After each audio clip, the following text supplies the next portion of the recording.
बिस्मिल्लाहिर्रहमानिर्रहीम। नाजरीन, प्रोग्राम सफ़र सहाफ़त के साथ मैं हूँ तासीर मुस्तफ़ा और आज हमारे मेहमान जनाब मियाँ सैफुर्रहमान हैं, जो अमली तौर पर तो किसी तारुफ़ के मोहताज नहीं हैं, लेकिन बहुत से नए बच्चों और नए लोगों के लिए, ख़ास तौर पर मिड कैरियर जर्नलिस्ट जो हैं, उन लोगों के लिए मियाँ साहब का तारुफ़ कराना बड़ा ज़रूरी है। मियाँ साहब उन मदूद चंद अखबार नवीसों में शामिल हैं जिन्होंने उर्दू और अंग्रेज़ी सहाफ़त बैक वक्त की है और दोनों में अपनी मेहनत से, अपनी जहानत से मकाम पैदा किया है। मियाँ साहब को एक और एजाज़ ये हासिल है कि इन्होंने प्रिंट मीडिया, इलेक्ट्रॉनिक मीडिया जिसमें रेडियो और टेलीविज़न दोनों शामिल हैं, उन दोनों में भी काम किया है। अखबारात के तकरीबन तमाम शोबों में, न्यूज़ रूम से लेकर रिपोर्टिंग और एडिटोरियल राइटिंग और ओपिनियन राइटिंग, ये सब उन्होंने की है। टेलीविज़न में तज्ज़िये, प्रोग्राम, एंकरिंग, ये सब कर चुके हैं। रेडियो के बहुत से प्रोग्रामात में शामिल रहे हैं। मियाँ साहब ने अपनी सहाफ़ती ज़िंदगी के साथ में बहुत से गैर मुल्की दौरे भी किए हैं।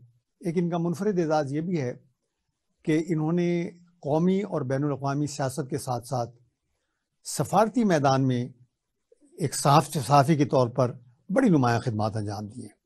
दुनिया के बड़े बड़े जो पाकिस्तान में सफ़रा हैं, उनके इंटरव्यूज़ किए हैं और उनमें बिटवीन द लाइंस बहुत सी स्टोरीज़ निकाली हैं।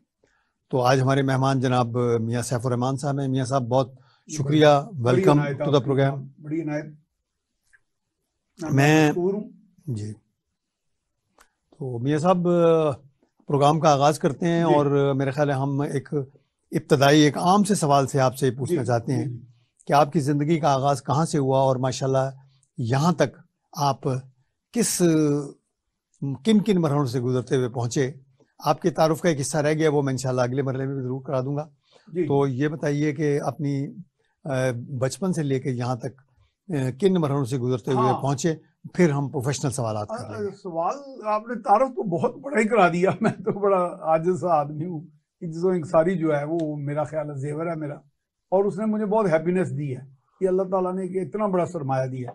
तो मैं इसका आगाज़ करूँगा। अजीब दास्तां है ये, कहाँ शुरू कहाँ ख़त्म। ये तो ज़िंदगी में मुख्तलिफ मराहिल से गुजरा।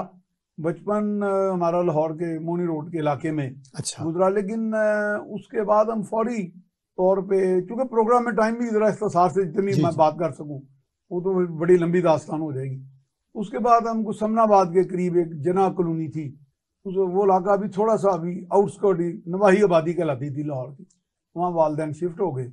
वालिद साहब की मेरे वैसे डेथ अर्ली एज में हो गई थी, जब मैं अभी 14 साल का था। तो मेरी वालदा ने बड़ा हमें अच्छे तरीके से, और उनके अजीज नाना बारा मेरा सब ने हमें पाला अच्छे तरीके से। उन दिनों में एक यूरोपियन स्कूल था यहाँ पे जो नीदरलैंड्स का था। नीदरलैंड से मुराद है जिसे हम उर्फ आम में हॉलैंड कहते हैं। तो वो उसका नाम था सेक्रेड हार्ट कैथीड्रल स्कूल। वहाँ पे मैं पढ़ा। वैसे उस दौर में उसकी फीस को 30 रुपये महीना होती थी, लेकिन वो 30 रुपये भी, और आम स्कूलों में सरकारी में शायद 1 रुपया होती थी। हाँ, बिल्कुल ऐसे। तो यानी पैदा तो मैं सोने का चम्मच लेके हुआ, लेकिन आजकल लकड़ी के चम्मच के साथ चल रहा। यानी का मकसद है जिंदगी के ये उतार चढ़ाव वो फराद हैं। और अल्हम्दुलिल्लाह मैं सबसे बड़ी चीज़ जो अल्लाह ताला की इनायत है वो समझता हूँ, वो एंडोरेंस है। यानी कि आप हर हाल में शुक्रगुजार हों उसके। यानी आप बावजूद इसके कि मैं एक आम आदमी से काफ़ी ज़्यादा एज का हूँ और मैं कोई एसी का मोहताज नहीं हूँ, मैं पैदल चलने से भी कभी गुरेज नहीं करता। गर्मी मुझे थोड़ा तंग करती है एज ए ह्यूमन बीइंग, वो भी बर्दाश्त कर लेता हूँ। अल्लाह की इनायत है कि मैंने आज तक ज़िंदगी में एक ट्रैंक्विलाइजर नहीं खाया, नींद की गोली नहीं खाई माशाल्लाह। और कोई रात मेरी, हत्ता कि मेरा एक बेटा जवान दुनिया से चला गया, वो रात भी मैंने गहरी नींद सोया उसके आगे सर झुका के, रब्बुल इज़्ज़त के आगे। ये वो उसके दौरान फिर जब ये बचपन से वो गुजरते गए, तालीम हासिल करते गए। हमारे साथज़ा में एक उस्ताद बहुत ही अच्छे थे, क्योंकि ये क्रिश्चियन स्कूल था। तो ये यहाँ पे वैसे शबाज शरीफ भी मेरे साथ पढ़ते रहे। अच्छा। 1 साल मेरे से पीछे थे। नवाज शरीफ हमारे साथ वाले स्कूल में थे, वो 1 साल आगे थे। यानी तकरीबन हम असर हैं तकरीबन। तो ये बचपन से बुली बॉय थे। हमारा ग्राउंड था, उसमें ये भी इधर थोड़ी जॉगिंग सी करते थे, मैं भी करता था स्कूल डेज में। तो एक दफा मैं इनके सामने आ गया कि इन्होंने मुझे मुका रसीद कर दिया। किसने? ये इन्होंने शहबाज शरीफ साहब ने। तो फिर मैंने भी थोड़ा थोड़ा डरते डरते हल्का सा लगा दिया। यानी मैंने इस पे कॉलम भी लिखा था अंग्रेजी मारा तो जोर से ही होगा। अब आप कह रहे हैं क्या हिस्सा लगा है? बाद में शुक्र उन्होंने बदला नहीं लिया, कहीं बाख्तियार हो गए। अच्छा, वो चलते रहे लाइफ के ये मामला। तो उन दिनों मैट्रिक का ही निज़ाम था, वैसे सीनियर कैम्ब्रिज भी था, तो मैंने मैट्रिक का इंतखाब किया, लेकिन वो था अंग्रेजी में ही सारा। तो मैं जो बात कहना चाह रहा हूँ वो, ताकि आगे हम बढ़ते जाएं जल्दी से, तो वो हमारे उस्ताद थे जोशुआ फजलुद्दीन। उनके वालिद साहब हमारे मुल्क में, जोशुआ फजलुद्दीन कौमी असम्बली के मेंबर भी रहे। जी जी, वो उनके बेटे का नाम था सैमुअल जोशुआ फजलुद्दीन। अच्छा। यानी वो डिप्टी मिनिस्टर भी थे अकलियतों के। तो उनके बेटे जो थे सैमुअल जोशुआ फजलुद्दीन, जो बाद में एक CSS अफसर बने और पाकिस्तान के सफीर भी बने, सख्त बड़े थे मिजाज के। और उन दिनों हमारे दौर में बैत भी लगते थे, सब होमवर्क नहीं होता था। अब तो बच्चे बड़े लाडले हैं ना, बड़े प्यार से फूलों से उनको अब तो मार नहीं, प्यार का जाता है। तो हमने उस्तादों की मार खाई है। तो बात गाँव कहते बेंड डाउन, तो वो जब हैंडर लगता था ना, वो केन बड़ी सख्त, पहले उसको घुमाते थे वो तो कईयों ने हमने कपड़ा शपड़ा अंदर डाल लेना पीछे अपने। अच्छा। तो क्या उन्होंने हल्का सा मार के कहना पहले निकालेंगे। अच्छा, उनका मैं असल में जो जिक्र इसलिए कर रहा हूँ कि उन्होंने, आप अंदाजा करें, ये तो 50 साल से भी पुरानी बात है, उन दिनों में हमें ऐसे ऐसे मज़ामीन लिखवाए ऐसे अंग्रेजी में, जो इस वक्त मैं समझता हूँ पाकिस्तान की या दुनिया का कोई स्कॉलर, हत्ता हेनरी किसिंजर जैसा बंदा नहीं लिख सकता। मैं मुझे एक याद आ रहा है, तो यानी 50-55 साल पीछे चले जाएं, कि vices are for often corruption of virtues, यानी कि जो खराबियां हैं इंसानों की, वो कई खूबियों नेकियों की खराबियां होती हैं। अब देखिए, ये अगर कॉलम मैंने आज से 50 साल पहले लिखा होगा, और वो चीज़ मुझे याद आई, मुझे उस्ताद याद आया जब मैंने CSS किया, और वो मुझे उस्ताद याद आया जब मैंने जंग अखबार को में कंपटीशन में फर्स्ट आया, जब मैं न्यूज़ अखबार में फिर फर्स्ट आया दोबारा, कि उस्ताद की मार खाई और पढ़ाया हुआ। अच्छा, वो फिर ये चल पड़े आगे। फिर समनाबादी के दौरान ही वो जब हम रहते थे जिना कॉलोनी में, तो मैं और मेरा भाई जो थे वो, हम थोड़ा, मेरा भाई एंटरप्राइजिंग बड़ा था, वो कहता था यार कुछ करें। और आपको यानी ये एज वाइज तो आप समझ गए होंगे ना, ये 73-74 की मैं बात कर रहा हूँ। उन दिनों लोग बड़े सुस्त वजूद होते थे, बड़े पुरअमन होते थे, कोई खास कम शम करने का शौक नहीं सी होता। उन्होंने कहा महंगे क्या करें, कहते यार एक्सपोर्ट इंपोर्ट करते हैं। मैं एक्सपोर्ट रजिस्ट्रेशन सर्टिफिकेट, जहाँ हमारा जंग अखबार का दफ्तर है इसके करीब, उसे उर्फे आम में कहता है नूरजहाँ की कोठी, वो मुस्लिम लीग हाउस से थोड़ी पहले करके आजकल वीरान सी है। तो वो इंपोर्ट एक्सपोर्ट का जो महकमा था, उसके कहते थे जो चपड़ासी हैं वो 3 कासल का सिगरेट पीते हैं, यानी इतने अमीर, वो बड़ी मुश्किल से मिलता था, हमें खैर वो बगैर रिश्वत के मिल गया। और देखो करना खुदा का कि मैं उसी महकमे में AC लगा बाद में CSS कर गया। अच्छा, वो गुजर गया टाइम। कॉलेज कौन से थे आपके? कॉलेज में गवर्नमेंट कॉलेज में, गवर्नमेंट कॉलेज में पढ़ा। लेकिन गवर्नमेंट कॉलेज से चूंकि इंटरमीडिएट के बाद फिर मैंने थोड़े नंबर मेरे, कोई मैं पढ़ाकू नहीं था। अच्छा। अब मुझे थोड़ा सा एक जोम था, या साफ बात करनी चाहिए, मैं पहले ही पढ़ा लिखा हूँ कि आगे मैं ये नहीं, मेरी कुव्वत हाफजा जो है ना, वो अल्लाह ताला ने मुझे इतनी आला पाई की दी हुई है कि मैं इस 13 साली में भी ना, मेरा ख्याल कि शायद ही artificial intelligence plus human intelligence की एक कॉम्बिनेशन। तो अल्लाह ताला का बड़ा BA और मास्टर्स कहाँ से किया फिर आपने? हाँ जी, फिर मैंने BA प्राइवेटली किया। अच्छा। और उसमें भी दरमियाने से नंबर आए। इसके दौरान चूंकि मुख्तसर से बात करना चाहिए चाह रहा हूँ कि भाई ने कहा इम्पोर्ट एक्सपोर्ट, हमने कोई एक्सपोर्ट की बाहर के ममालिक, नाइजीरिया में की, कुछ इधर की, उसके भी आगे बड़ी लंबी स्टोरी है, वो नहीं मैं करना चाह रहा। तो हम उन दिनों पाकिस्तान टाइम्स अखबार बाकायदगी से पढ़ते थे, और ख़ास तौर पे हम पढ़ते थे वो जो उसका सफ़ा होता है, क्या नाम है, जो कॉमर्स का। अच्छा। उसमें आते थे शेयर्स, स्टॉक एक्सचेंज, क्योंकि मैंने कुछ शेयर्स खरीदे हुए थे अपनी नौउम्री में, 19-20-21 साल की उम्र में, कहीं कुछ लोगों की रहनुमाई में। तो आपको याद होगा जंग अखबार में भी जब मैं आता था, तो शायद मैं वाहिद बंदा था जिसके पास कार थी, ये भी अल्लाह की इनायत थी। तो बाकी लोग तो शायद, ये जो बड़े बड़े, आप वो हम नाम नहीं लेना चाहता, जिनके पास जिन्नाती कारें हैं और पता नहीं क्या छोड़े, हर किसी की दिलदारी मकसद नहीं, और अल्लाह ताला पता नहीं आर्जी पसंद करता है। हाँ बेशक। तो वो उस चीज में फिर जाके वो इसके दौरान जब हम पढ़ रहे थे तो उस दिन आया कॉम्पिटिटिव एग्जाम 1974 मुकाबले का इम्तिहान। मैंने भाई को कहा यार थे हम BA के और दोनों ही मॉडस्ट थे, यानी कि पढ़ाई में बहुत अच्छे नहीं थे। वो मेरा भाई वैसे ज्यादा पढ़ाकू था, वो ज्यादा पढ़ाकू था। मुझे ये जोम रहता था हमेशा कि मैंने किताब पढ़नी है करके तो अगले दिन इम्तिहान दे देना। तो मेरे अंदर तो वो एक अंदर आर्टिफिशियल इंटेलिजेंस और कुव्वत हाफ़िज़ा इतनी है कि मैंने 2 सफ़े 10-20 इतने पढ़ने हैं, और वो मौका आता ही नहीं था। जब इम्तिहान होते थे तो मेरे सारे दोस्त रात को जागते थे, जागने वाली गोलियां भी आती थी शायद आपको याद।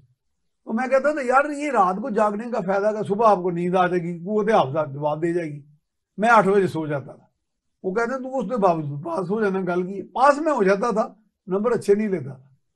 तो इसे उसमें देखा हमने, तो मैंने कहा यार मुकाबले का इम्तिहान है, ये भी क्यों ना ट्राई करें, जैसे जिंदगी जाने कम की थे। अच्छा ट्राई की, वो फेल हो गया पढ़ाकू भरा मेरा। अच्छा। मैं कम पढ़ाकू निकल गया।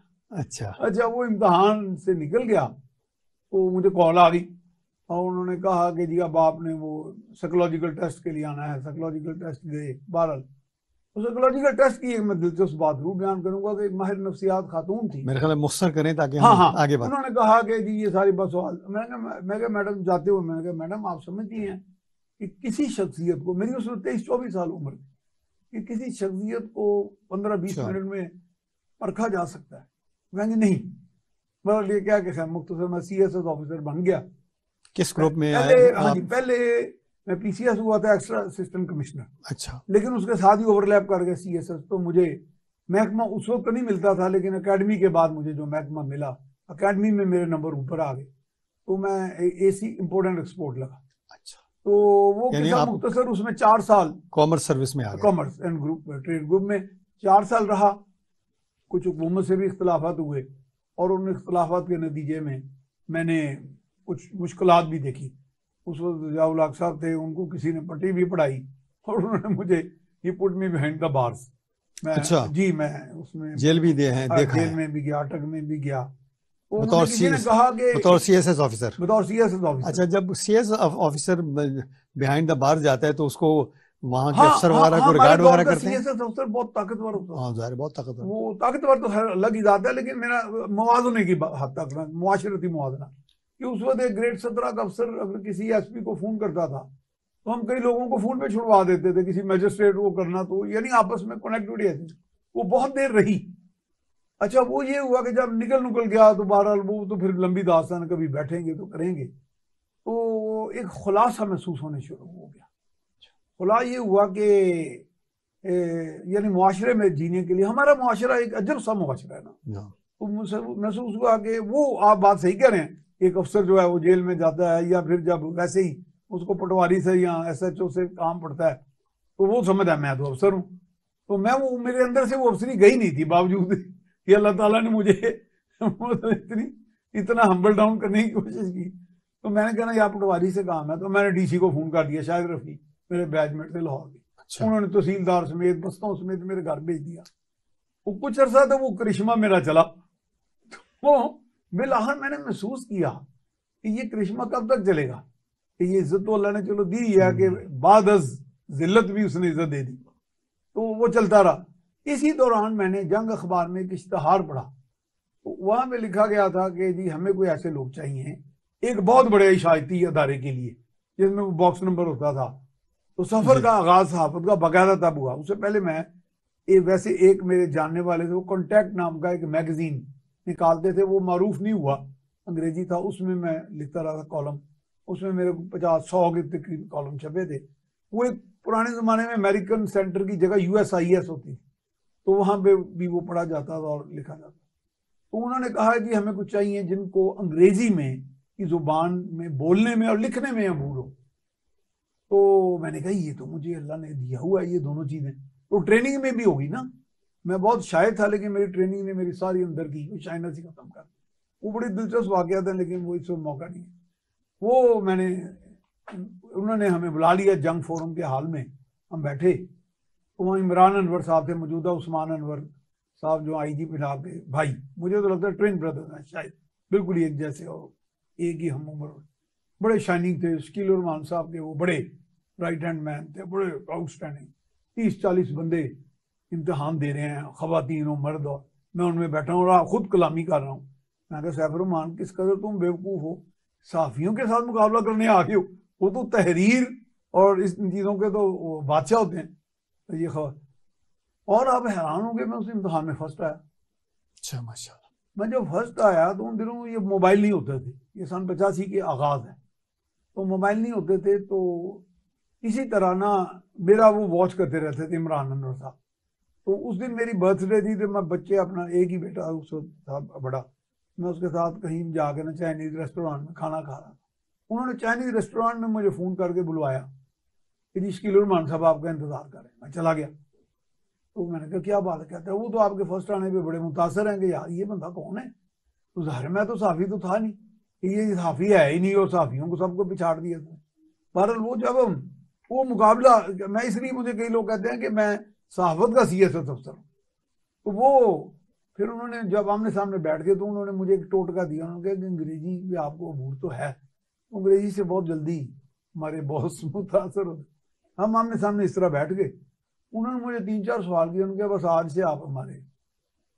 तो आपने फिर जंग में काम शुरू किया या जी हाँ, नहीं, मैं असिस्टेंट एडिटर मैग लगा। अच्छा। असिस्टेंट एडिटर मैग उस मुकाबले के इम्तिहान में अव्वल आने के नतीजे में। नाजरीन, अभी आपने जनाब मियाँ सैफुर रहमान का सफ़र हयात सुना है, बल्कि सफ़र सहाफ़त सुना है, जिसमें वो अपनी इब्तदाई ज़िंदगी से लेकर और बड़े मारूफ अंग्रेज़ी पीरियडिकल मैग के असिस्टेंट एडिटर के तौर पर पहुंच गए।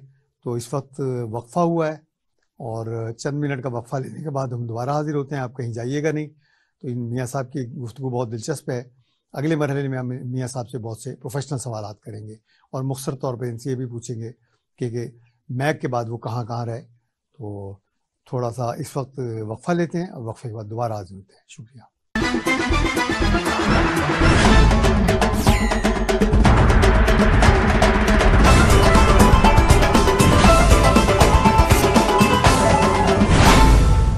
नाजरीन, वक्फ़े के बाद दोबारा आपकी खिदमत में हाजिर हैं और मियाँ सैफुर रहमान हमारे सवालों के जवाबात दे रहे हैं। तो मियाँ साहब, आप असिस्टेंट एडिटर हो गए मैग के। जी जी जी। उसके बाद फिर किन किन अखबारात में रहे? हाँ जी, अच्छा, असिस्टेंट एडिटर मैग होने के बाद ये था उस वक्त हमारे दायरे का एक प्रोग्राम लाहौर से लाने का, लेकिन वो फिर बाद में वो कराची वापस ही उन्होंने शिफ्ट कर दिया। तो मुझे कहने लगे कराची चले जाए हमारे जो चीफ एडिटर। तो मैंने कहा जी मैं कराची नहीं जा सकता। चीफ एडिटर कौन थे उस वक्त? शकील उर रहमान साहब। अच्छा, खुद? तो उन्होंने मीर शकील उर रहमान साहब उर्फ आम MSR साहब। तो मैंने कहा सर मैं वहाँ नहीं जा सकता। उन्होंने कहा अच्छा, फिर मेरे पास एक आप जैसे अंग्रेजी दानों के लिए क्या है, जंग फॉरेन डेस्क। तो मैं फिर जंग फॉरेन डेस्क में आ गया। अच्छा। पहले तो मेरे इंचार्ज नियाज हुसैन लखवेरा थे, बाद में मैं इंचार्ज हो गया और मेरे साथी थे अब्दुल्ला तारक सुहेल साहब। हमने बड़ा अच्छी उसमें बड़ी बड़ी खबरें भी निकाली और वो बड़ी नुमायाँ हुई, बैनर हेडलाइंस भी बनी। और लेकिन ये शोबा सहाफत में एक बड़ा पायनियर थे वो शकील उर रहमान साहब की दुनिया में कहीं भी नहीं था। तो उसके बाद फिर मैं जंग ही में रहा कुछ अर्सा और जंग के डेस्क पे ही रहा। तो जंग के डेस्क से फिर एक पाकिस्तान टाइम्स अखबार जो हुकूमत के ज़ेर इंतज़ाम था, तो वहाँ भी इस तरह का एक इन्विटेशन सी आई। तो मैं वहाँ पे इम्तहान दिया वहाँ भी, और वहाँ भी मैं आउटस्टैंडिंग डिक्लेयर हुआ गो के दूसरे नंबर पे और डेस्क पे रहा। तो डेस्क पे रहने के दौरान मुझे शकील उर रहमान साहब ने बुलाया कि आप वापस आ जाएँ। तो मैं कहा सर मैं तो अंग्रेजी जर्नलिज्म का बंदा हूँ। तो कहने के मैं अंग्रेजी अखबार ला रहा हूँ, द न्यूज़। तो मैं कहा सर जब आएगा मैं हाजिर हूँ। तो वो कहने लगे कि नहीं आप अभी से आए। मैं कहा नहीं सर, मैं अगर बुरा ना बनाया, मैं गुस्ताखी है, जब आएगा तो मैं आ जाऊँगा। 1990 में अनाउंस हुआ, तो एक इश्तहार आया कि we are looking for the best. तो मैंने कहा कि मैं अपीयर होता हूँ, मैं इम्तिहान में अपीयर, उसमें भी मैं फर्स्ट आया। तो मुझे फिर स्पेशल कॉरेस्पॉन्डेंट के तौर पर द न्यूज़ में दिया गया, जिसमें मैं चीफ ऑफ इन्वेस्टिगेटिव रिपोर्टिंग रहा, चीफ रिपोर्टर द न्यूज़ रहा। ये 1990 का है। ये 1990 से आज तक मैं द न्यूज़ ही में हूँ। सिर्फ उसमें 3 साल का एक गैप आया जिसमें कुछ नाराजगियां मेरे अंदर भी हुई, क्योंकि किसी और अखबार से कुछ मेरे जूनियर लोगों को मेरे ऊपर ला के बैठा दिया, अगर मैं नाम नहीं लेना चाहता। तो लेकिन मैं जल्दी वापस आ गया, लौट आया, और उसमें मैं चीफ रिपोर्टर खबरें रहा बहुत थोड़े अरसे देर। अच्छा। बहुत थोड़ी देर के लिए। और ब्यूरो चीफ रहा मैं अल अखबार और पाकिस्तान ऑब्जर्वर। लेकिन बाद में फिर द न्यूज़ और जंगी में रहा, जंग ग्रुप में, तो द न्यूज़ ही से वाबस्ता हूँ। फिर बाद में जब मैं दोबारा द न्यूज़ में आया तो उसको भी 1996 में आया, तो तब से मैं एडिटर रिपोर्टिंग द न्यूज़ हूँ। हाँ, ये है चूँकि हमारे अखबार का एक सेटअप ऐसा है कि सुपर एनिमेशन होती है सरकारी तरह। मेरे साहब ये बताइए कि आपने सफारती नुमाइंदों का सफरा के बहुत से इंटरव्यू किए हैं, ये काम आपने कब शुरू किया और आपको कैसा लगा? हाँ, ये काम भी चूंकि इसमें काफ़ी इंटरेक्शन रहा, क्योंकि मादी में एक दफ़ा यूसुफ रज़ा गिलानी के साथ हम चाइना गए, और यहाँ पे इस्लामाबाद में भी जब मैं एक CSS अफसर था तो हमारे। क्या डिप्लोमेटिक जर्नलिज्म जो है वो दौरों का नाम है? नहीं, दौरों पे नहीं, वहाँ जाके चूंकि डिप्लोमेट्स के साथ मिलना जुलना होता था, लेकिन वो दौरों के अंदर कुछ चीज़ों की वजाहत हासिल करने का नाम है, मैं ये समझता हूँ। जैसे मुझे एक दफ़ा न्यूयॉर्क मियां नवाज शरीफ के दौर में जब वो वज़ीर जाने का इत्तेफाक हुआ, तो वहाँ पे कश्मीर के बारे में तरह तरह की मैंने उधर के सहाफ़ियों में मगरिब के और एम्बेसडर में बातें सुनी। तो मैंने कहा जनाब, आपको कश्मीर के बारे में, किस कॉज के बारे में हमारे लोगों ने बताया नहीं है। असल ये इशू है कि ये कॉज है, ये कोई टेरिटोरियल डिस्प्यूट नहीं है। तो वो ये मौके मिले तो फिर उसमें मुझे दिलचस्पी भी पैदा हुई। और किन किन सफीरों के आपने इंटरव्यू किए? हाँ, मैंने सफीरों में तो जो इंटरव्यू किए वो तो थे अमेरिका के सफीर, हाल ही में किया था गुज़िश्ता बरस, वो है अमेरिका के सफीर जो आजकल भी तैनात हैं, डोनाल्ड ब्लूम। और उन दो तेज सवालात भी थे, थोड़े पन्नी भी कतराते थे। चीन के जो सफीर थे मौजूदा, जो अभी चले गए हैं वैसे, वो नोंग रोंग, उनसे पहले एक सफीर थे मिस्टर सुन विडोंग। और अमेरिका के ये जो हाई कमिश्नर थे यूके के मिस्टर थॉमस ड्रू, उनके साथ भी मेरा काफ़ी इंटरेक्शन रहा, उन पे लिखा मैंने। और इसके दौरान हमें बाकी सुफरा भी मिलते थे कई फंक्शंस पे, मुदरा आला के ये वो, उनके साथ तुम्हारा इंटरेक्शन में कई चीज़ें समझ आती थी कि CPEC पे जैसे डोनाल्ड ब्लूम को बहुत यानी जैसे गुस्से में आ जाते थे, और वो कहते थे कि ये तो बिल्कुल साफ शफाफ नहीं है, ये पाकिस्तान किस स्टैंडर्ड के तहत कर रहा है।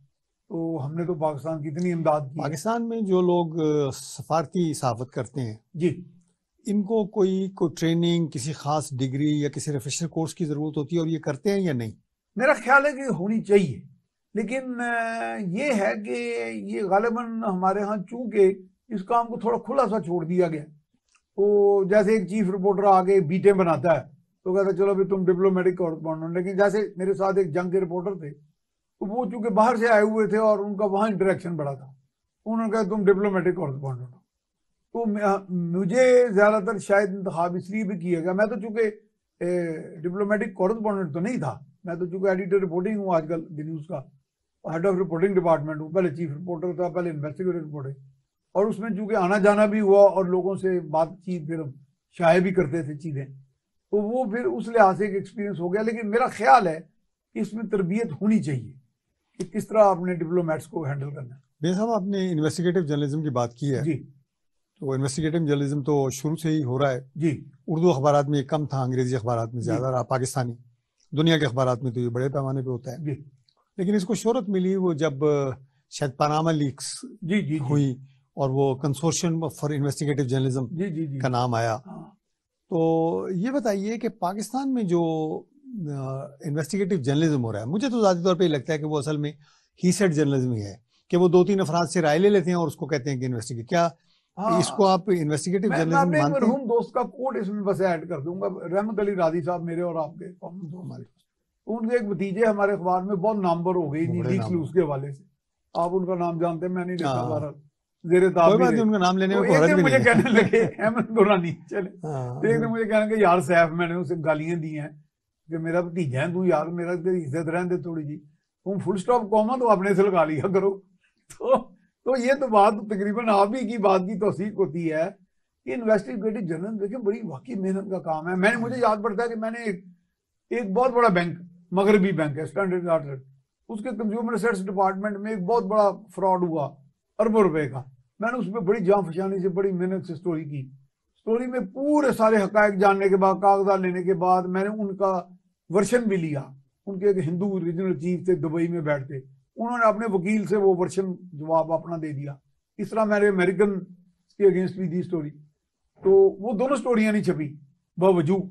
उसमें ये था कि हमारे इदारे के एक GM बिजनेस ने हमारे बॉस को कह दिया कि ये तो 25 करोड़ का हम इश्तेहार देते हैं। तो ये सैफुर रहमान साहब तो एक जर्नलिस्ट है, इनको तो शौक है ना इन्वेस्टिगेशन का, हमें तो पैसा चाहिए।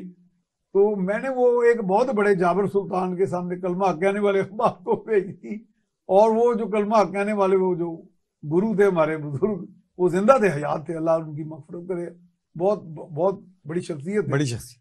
लेकिन उधर भी रुक गई वो, हालांकि रुकी इसलिए कि उनको भी 5 करोड़ के इश्तेहार आते थे। तो ये मैं अंदर की बात बता रहा हूँ, और भी बहुत सी हैं।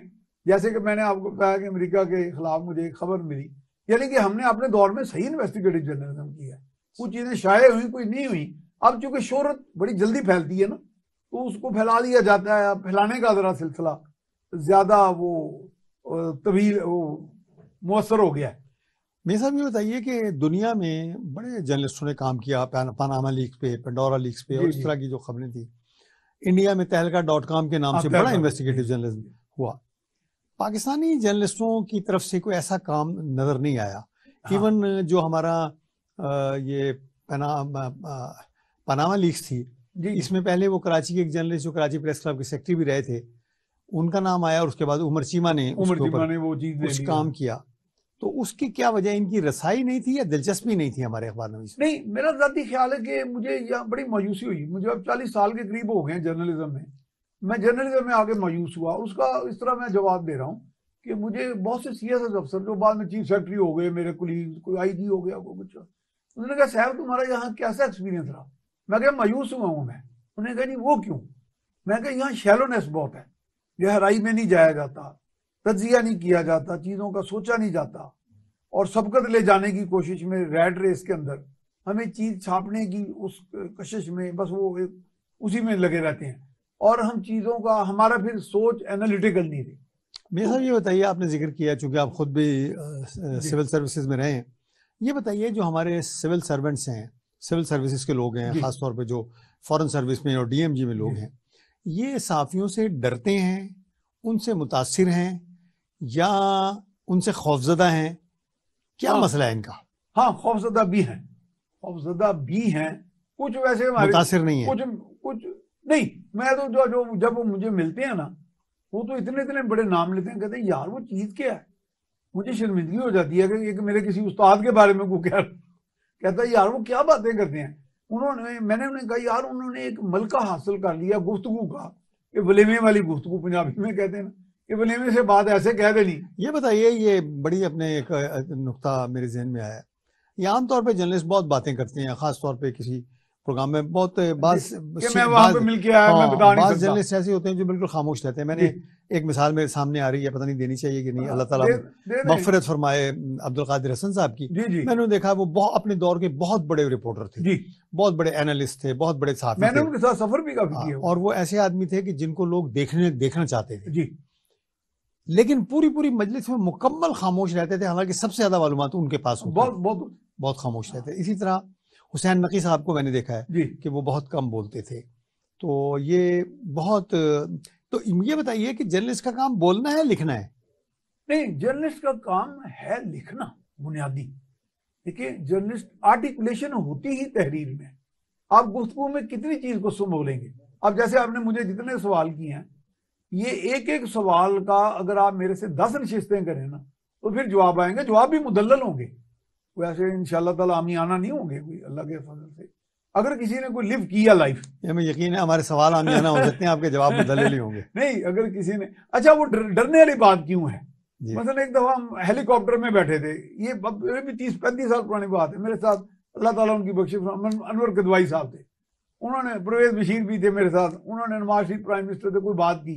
नवाज शरीफ साहब ने एकदम, है तो वो भी थोड़े माशाल्लाह बहुत ही IQ लेवल उनका बड़ा अच्छा है, तो कहेंगे है अनवर कदवाई साहब ऐसे है? तो उन्होंने कहा हाँ। तो मैंने बाद में कहा, मैं कहा कि दवाई साहब हमारे भाई हैं, ये आपने अपने से छोड़ दी। कहते नहीं, जब जो उनका जवाब था ना, वो आगे मैं किसी और जगह चलाऊंगा, उसके जवाब में एक और जवाब आएगा, वही नतीजा हो। जैसे रहमत अली राजी से बड़े जर्नलिस्ट डरते थे, वो बड़े CSS अफसर डरते थे। वो ये था कि वो उनके अंदर एक तासुर कायम हो गया था कि इसको वो पता है जो शायद ही किसी को पता हो। तो वो एक हम तासुर देने में, जैसे मुझे अल्लाह ताला बख्शिश फरमाए चौधरी कुदरतुल्लाह साहब की, उनके साहब साहब आप इतने टैलेंटेड है, इतनी पर्सनैलिटी है, इतना एक्सपीरियंस है, तो आप भी बाकी लोगों की तरह इस तरह रोज इस तरह आए तो फला, उन्होंने कोई नाम भी लिए, इतने प्रोमिनेंट हो सकते हैं। मैं कहा जी मुझे झांसा देना नहीं आता। तो वो कहने लगे यार बहुत बहुत अच्छी की, मेरे दिल को खुश कर दिया आपने। ये साहब ये भी आपने जिक्र किया है कि जर्नलिस्ट इधर की बात उधर पहुंचाते हैं, फिर झांसा। उधर की बात पहले पहले हाँ, कॉर्नर पे पहुंचाते हैं, फिर वो बात किसी फाफा तीसरे कॉर्नर। कुटनी वाला रोल। ये क्या मतलब, ये जर्नलिस्टिक काम है? नहीं, मैं तो कहता हूँ जर्नलिस्टिक के हाथ में तो वो तलवार है। देखिए मैं इसमें एक लफ्ज इख्तरा की थी, अल्लाह ताला मुझे माफ कर दे। मैंने कहा कि सफाई निसफ ईमान है। मैं क्लास को पढ़ा रहा था एमएस की शोबा सहाफत में, तो मैंने कहा दूसरा निसफ ईमान क्या? वो सारे सोच में पड़ गए लड़के लड़की। मैं कहा दूसरा शोबा ईमान जो है, दूसरा निसफ ईमान जो है सहाफत है। उन्होंने कहा सर ये आप क्या कह रहे हैं? मैं कहा नहीं मैं ये नहीं कह रहा कोई बददियानत सहाफत, मैं कह रहा हूँ साफ सुथरी सहाफत जो है, सच्चाई को एक्सपोज करना वो इबादत है। हाँ, ये प्रॉफिटिक मेरी प्रोफेशन इख्तरा है। अल्लाह मुझे पेटेंट नहीं कराने आते कॉपीराइट्स, ये मेरी इख्तरा है, मैंने अपने कॉलम में भी लिखा था। और जी वो नहीं है ना, यही तो मैं कह रहा हूँ कि जर्नलिस्ट जो है उसके हाथ में तलवार है। ये साहब ये बताइए, इलेक्ट्रॉनिक मीडिया आने के बाद जो लिखने वाले सहाफी थे वो फिर टीवी स्क्रीन पे बोलने लगे, इसने सहाफियों का इमेज बेहतर किया या खराब किया? आप ये मुझे कह रहे हैं? मैं तो बल्कि ये समझ रहा हूँ कि सहाफी जो हैं वो ये अपनी खुद नुमाई की वजह से तकरीब रूनुमाई जो अपनी कराते रहते हैं टीवी पे या यूट्यूब पे। ये कभी कभी हमें लोग, मुझे कोई उन्होंने मशवरा दिया आप यूट्यूब नहीं करते, मैंने कईयों के कहने पे खैर शुरू कर दिया। मैंने कहा खैर मुझे अपने बारे में जोम तो नहीं है, लेकिन हकीकत है ये मेरी तनज़ली है, तो आप मुझे तनज़ली की तरफ ले जाना चाहते हैं तो मैं ये काम भी कर गुजरता हूँ। तो बात तो ये तहरीर, देखिए तहरीर आप कर ही नहीं सकते। देखिए ना, मैंने अब चीन का दौरा हम करके आए, दोस्त चंद, एक सरकारी था दौरा, वहां से इनवाइटेड थे। अब मेरी शकील रहमान साहब से बात हुई, उन्होंने इतनी उम्दा मेरे से बातें की। उन्होंने कहा साहब साहब अगर आप भी, अब मैं नाम नहीं लूंगा, वो बड़े बड़े साफी हैं, वो फलाना कॉलम में वो जो उनकी तरह लिखेंगे। तो मैं भी सोच में पड़ गया। उन्होंने कहा साहब साहब बात सुने, जो लोग सुनना चाहते हैं, जो था आपके दौरे का मकसद, वो चीज लिखें। अब मैंने चीन राब्ता किया और वहां से वो आदाद शुमार और बहुत सी चीजें मंगवाई हैं, उस पर मबनी मैं कॉलम लिखूंगा। लिखने के लिए पढ़ना पड़ता है। मेरे साहब ये बताइए, ये आमतौर पे हमारे साथियों के बारे में ये कहा जाता है कि वो पढ़ते नहीं है, लिखते और बोलते हैं, क्या ये तासुर ठीक है? मेरा ख्याल है कि बहुत कम पढ़ते हैं, सुपरफिशियलिटी जो है ना। तो क्या इन्हें इससे भी कम पढ़ना चाहिए? सतहियत है, और सतहियत देखिए, मैं तो आम आदमी के बारे में भी ये सोचता हूँ कि सतहियत से बाहर जिंदगी गुजारनी चाहिए। उसमें देखिए उसका एक बुनियादी कुली है कि खुद को आलम फाजिल समझना छोड़ दें, ये खौल तोड़ दें।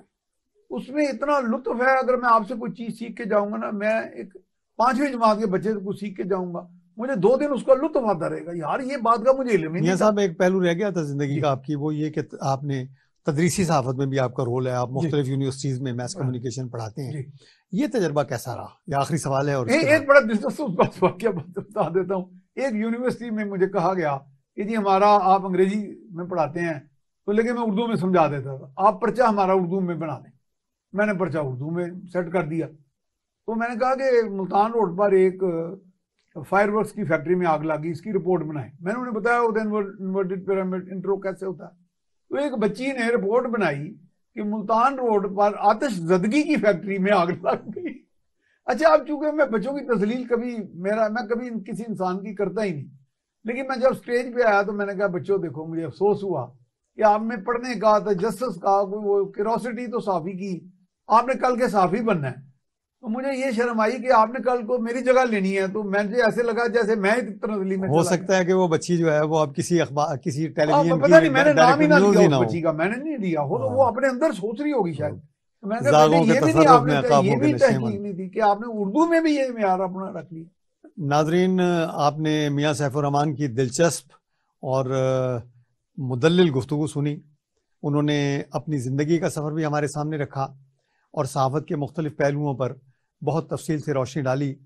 मेरा ख़्याल है उनकी गुफ्तगू में हम जैसे लोगों से के लिए, और ख़ास तौर पर मिड कैरियर जर्नलिस्ट और जो वो लोग जिन्होंने अपने कैरियर का आगाज़ करना है सहाफ़त में, उनके लिए रहनुमाई के बहुत से पहलू हैं। और जो लोग इस प्रोफेशन में मौजूद हैं और अपने आप को बहुत एक्सपीरियंस जर्नलिस्ट समझते हैं, उनके लिए सोचने समझने का बहुत सा सामान मौजूद है। तो मियां साहब बहुत शुक्रिया, आपकी बड़ी मेहरबानी, आपने टाइम दिया, बहुत अच्छी गुफ्तगू रही। तो आपका बेहद शुक्रिया। और नाजरीन, हमें इजाज़त दीजिए, प्रोग्राम का वक्त ख़त्म हो रहा है। बेहद शुक्रिया। अल्लाह हाफ़िज़।